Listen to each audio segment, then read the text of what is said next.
Paul de Tarse est l'un des saints les plus importants du christianisme et de l'Église. Et pourtant, d'après ce qu'on sait, il n'a jamais vu Jésus en chair et en os. Alors qui est-il? Il est né d'une famille pieuse, d'artisans, au tout début du 1er siècle. Jésus est né quelques petites années avant lui. Il est né dans cette grande ville commerciale de Tarse, en Turquie actuelle. Il est élevé dans une double culture, juive et grecque, parlant l'araméen, l'hébreu et surtout le grec. Vers l'âge de 20-25 ans, il va quitter Tarse et poursuivre ses études à Jérusalem, en se formant dans l'école du maître pharisien Gamaliel, maître célèbre, sans doute présent d'ailleurs au procès de Jésus. Paul arrive à Jérusalem vers l'an 32-33, alors que Jésus est mort en croix à peine 2 ou 3 ans plus tôt. C'est très probable d'ailleurs qu'il ait entendu parler de lui de son vivant. Dans ses études, Paul devient très zélé dans l'observation de la loi juive.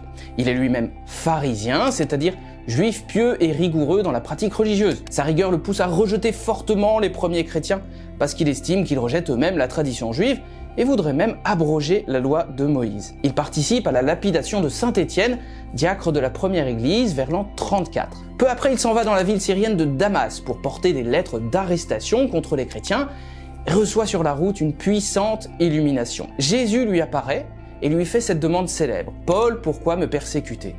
Je suis Jésus que tu persécutes. » Paul perd aussitôt la vue, est conduit à Damas et accueilli par le chrétien Ananie, qui le baptise après 3 jours dans l'obscurité, à jeûner et à prier.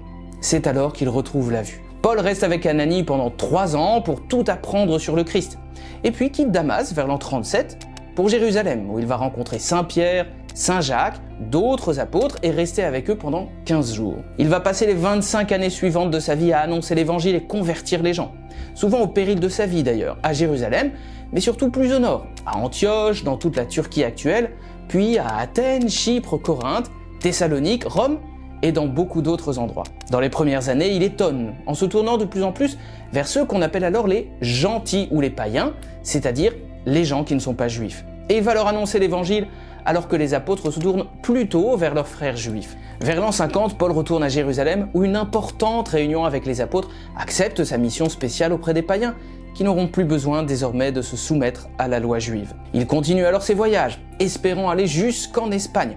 Retourne quelquefois à Jérusalem. Dans sa dernière visite vers l'an 57, le climat antichrétien est devenu plus fort et il est arrêté.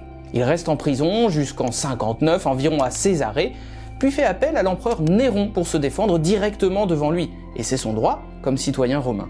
Arrivé vers l'an 60 à Rome, il reste 2 ans à attendre son procès, et il meurt là-bas, entre 64 et 68, décapité par ordre de l'empereur, nous dit la tradition. Quelle vie que celle de saint Paul! Mais comment la résumer? Paul est vénéré aujourd'hui comme un immense théologien dans l'Église et un inlassable missionnaire, fondant de nombreuses communautés partout dans le sud de l'Europe.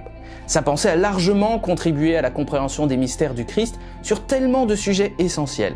L'Église, la foi, l'Évangile, le péché et la grâce, le baptême et le salut, l'Eucharistie et le mariage, la résurrection et la fin des temps, l'amour chrétien, la justice, l'Esprit Saint, bref, par sa pensée, sa rhétorique et sa culture philosophique, il a donné au christianisme l'ouverture que Dieu avait prévue pour sa diffusion, tout en gardant l'enracinement essentiel dans l'écriture et la tradition juive.